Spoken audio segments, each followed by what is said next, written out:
Assalamualaikum warahmatullahi wabarakatuh. Halo, selamat malam guys. Welcome back on my YouTube channel, Ita Citra Oktaria YouTube.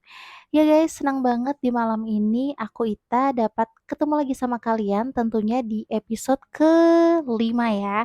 Wah nggak kerasa ya, aku udah sampai di episode kelima dan aku mengucapkan terima kasih banget buat kalian yang sudah mendukung channel aku dari episode pertama sampai dengan episode kelima ini.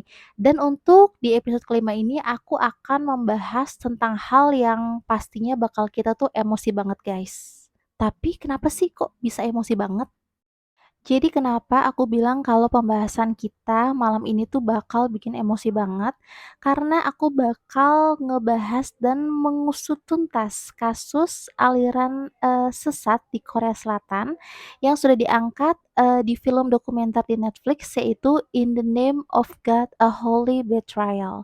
Pasti untuk kalian, udah banyak yang udah nonton nih pastinya, karena kebetulan film ini tuh, menjadi viral guys, karena sangat apa ya, kalau kalian udah pernah nonton nih filmnya di episode pertama, itu tuh bener-bener kayak mind blowing banget kasusnya dan apa ya, karena ini film dokumenter, jadi tuh ada sisipan, dokumen-dokumen atau video-video tuh yang benar-benar asli guys dari kejadian nyatanya.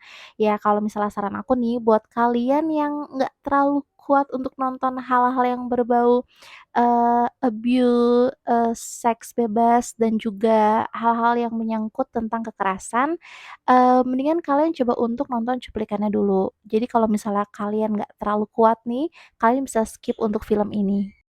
Tapi sebelum kalian menyaksikan episode kelima tentang kasus aliran sesat di Korea Selatan, jangan lupa ya untuk kalian yang mungkin, pendatang baru nih untuk nonton video aku, terus dukung aku ya dengan cara subscribe, like, lalu nyalakan lonceng notifikasinya supaya kalian tetap update untuk video terbaru yang aku upload pada malam itu.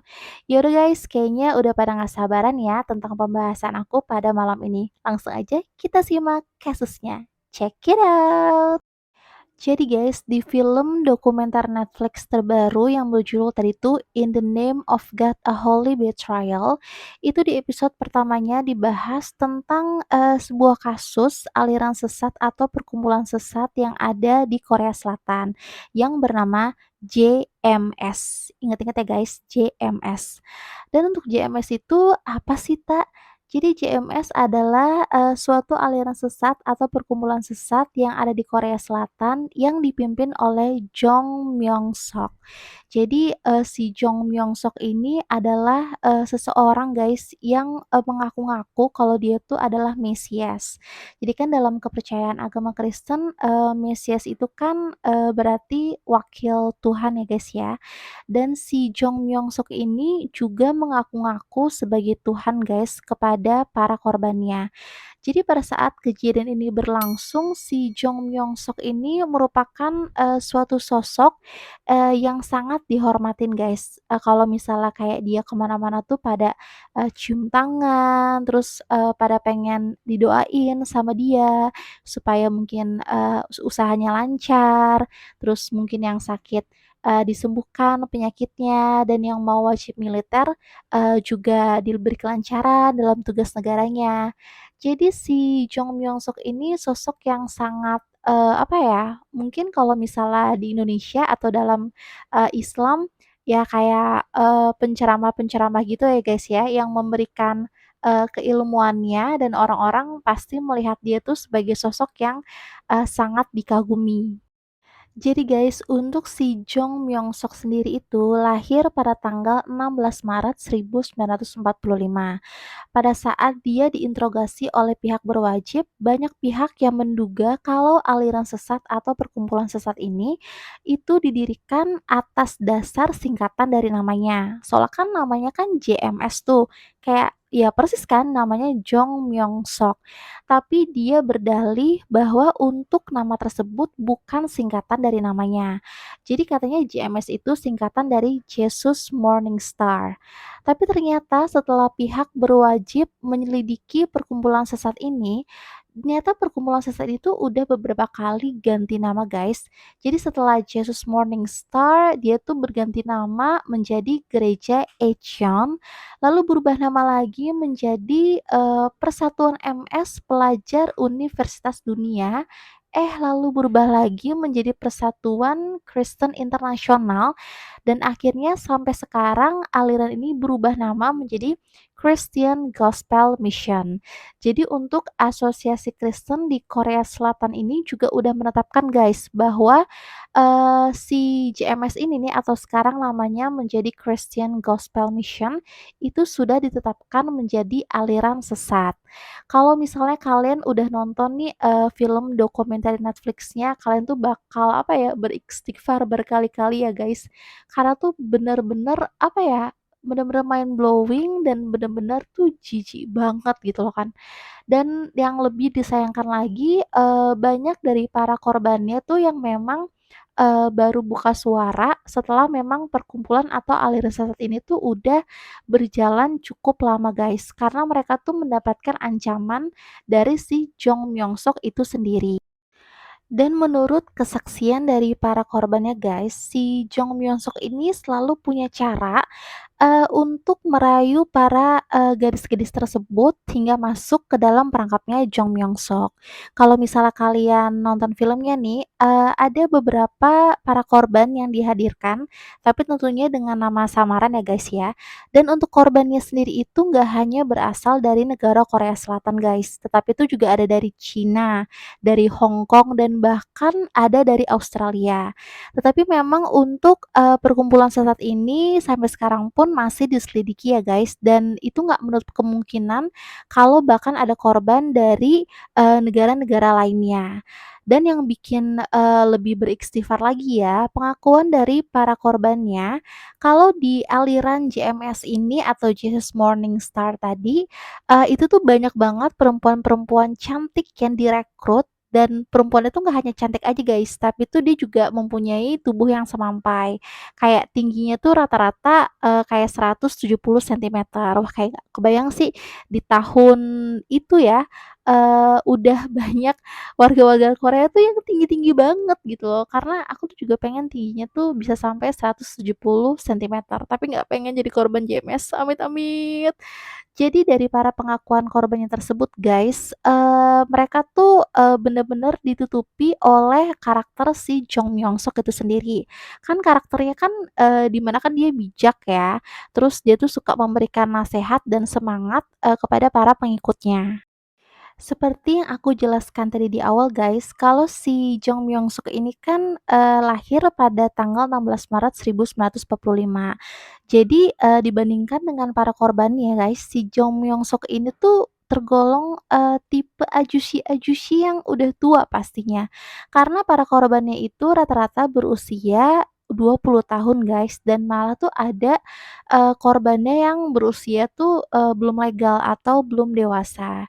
Jadi ini dari, beberapa kesaksian para korban yang bikin aku lagi-lagi beristighfar, itu tuh ada cara-cara di mana si Jong Myung Sok ini tuh, apa ya, melakukan, kekerasan atau, pelecehan seksual kepada para korbannya.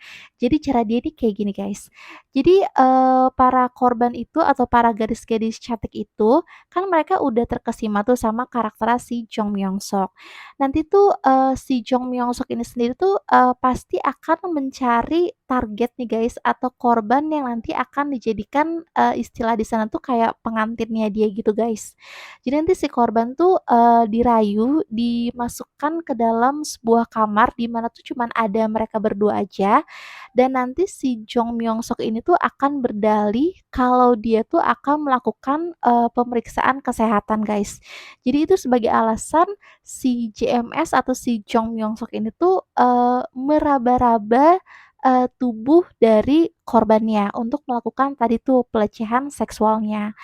Dan dari beberapa gadis tersebut itu tuh kayak hanya, diam aja gitu loh guys, karena mungkin aku nggak tahu ya kenapa ya, karena dari kebanyakan kasus-kasus, aliran sesat, para korbannya ini tuh kayak terhipnotis gitu loh guys, kayak mungkin ya tadi ya, dia tuh udah terkesima sama, kebijaksanaannya si Jong Myung Sok, Dan kan para korban ini kan juga usianya kan, masih pada muda-muda nih, masih 20 tahunan.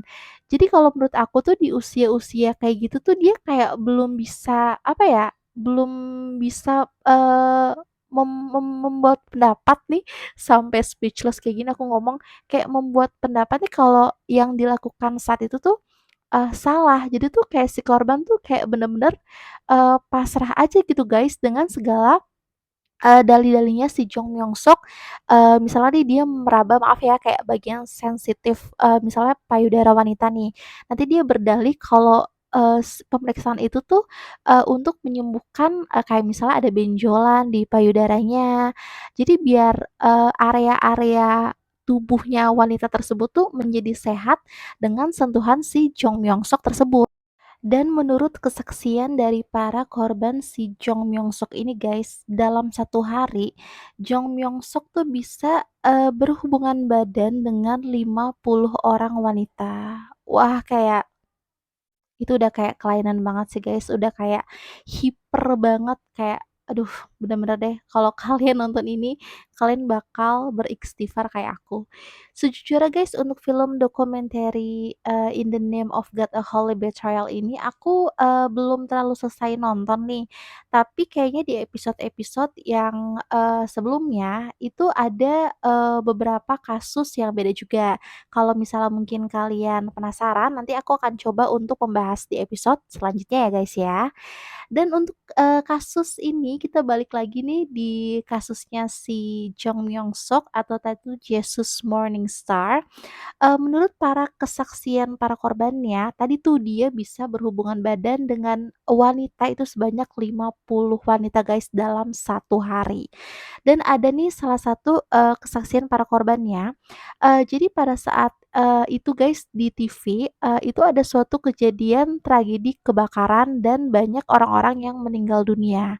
Dan kalian tahu nggak sih guys, si Jong Myung Suk ini ngedatengin TV tersebut, terus dia bilang, "Hah, sayang sekali nih," maksudnya para korban itu udah meninggal, seharusnya tuh, mereka tuh masih bisa digunakan oleh si Jong Myung Suk untuk, pemuas nafsunya si Jong Myung Suk ini guys. Wah, kayak bener-bener gila dan mind blowing banget sih guys. Tapi untuk si Jong Myung Sok ini guys, akhirnya setelah, beberapa tahun ke depan, untuk para korban ini kan mulai speak up ya ke publik ya, dan melaporkan si Jong Myung Sok ini ke pihak berwajib. Akhirnya pihak berwajib langsung mengusut tuntas si Jong Myung Sok tersebut. Karena dari para korbannya bayangin aja guys, bener-bener kayak menderita mental banget, dan untuk di film dokumenter ini dari setiap korban yang diwawancara juga mereka tuh kayak apa ya, susah untuk mengulang cerita itu kembali karena tadi mereka tuh bener-bener, mempunyai traumatis yang amat sangat dalam di dalam dirinya. Jadi tuh bener-bener kayak ada yang nangis, ada yang apa ya, kayak merasa apa ya, kenapa kok hal ini tuh dapat terjadi sama dirinya. Dan akhirnya si Jong Myung Suk ini dijatuhi hukuman pada tahun 2001, yaitu selama 10 tahun. Jadi kalau misalnya selama 10 tahun itu dia bebas di tahun 2018. Wah, mudah-mudahan, nggak ada lagi ya guys untuk korban-korban si Jong Myung Suk ini, karena kan di tahun 2018 itu dia udah bebas ya. Dan untuk para, korban yang memang terkait ke dalam jaringan JMS ini guys, itu juga ada beberapa yang mendapatkan ancaman loh pada saat memulai film dokumenter ini. Jadi, apa ya, mereka tuh kayak dilarang gitu loh untuk memberikan informasi supaya kayak informasi di dalam tuh nggak terkuak ke publik gitu.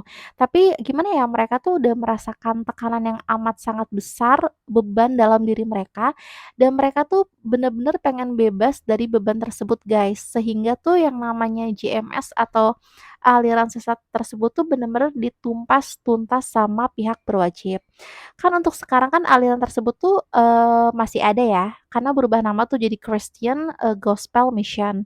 Dan untuk kalian yang mungkin, lagi mau berkunjung nih ke Korea, karena aku pernah ngedenger salah satu dari, berita, tapi mohon maaf aku lupa. Mungkin kalau misal dari kalian yang pernah menonton berita tersebut, mungkin aku ada salah untuk penafsiran, mungkin bisa diperbaiki di kolom komentar ya. Karena masih ada guys kayak pihak-pihak tertentu yang suka menarik para turis yang mungkin kayak nggak tahu apa-apa untuk masuk ke dalam, aliran sesat tersebut. Jadi kayak mesti banget hati-hati ya, guys, ya. Dan oke guys, itu dia pembahasan kita di episode kelima dan aku mohon maaf kalau misalnya dari penjelasan aku mungkin ada beberapa yang asik kurang puas. Nanti aku akan coba untuk membahas di episode selanjutnya ya. Oke guys, kalau gitu aku Ita pamit undur diri dulu. Untuk kalian jangan lupa untuk selalu mendukung aku ya dengan cara subscribe, like, dan nyalakan lonceng notifikasinya supaya kalian update untuk episode yang aku baru upload di malam itu. Oke guys, kalian semuanya jaga kesehatan ya. Sampai bertemu di episode selanjutnya. Assalamualaikum warahmatullahi wabarakatuh. See ya.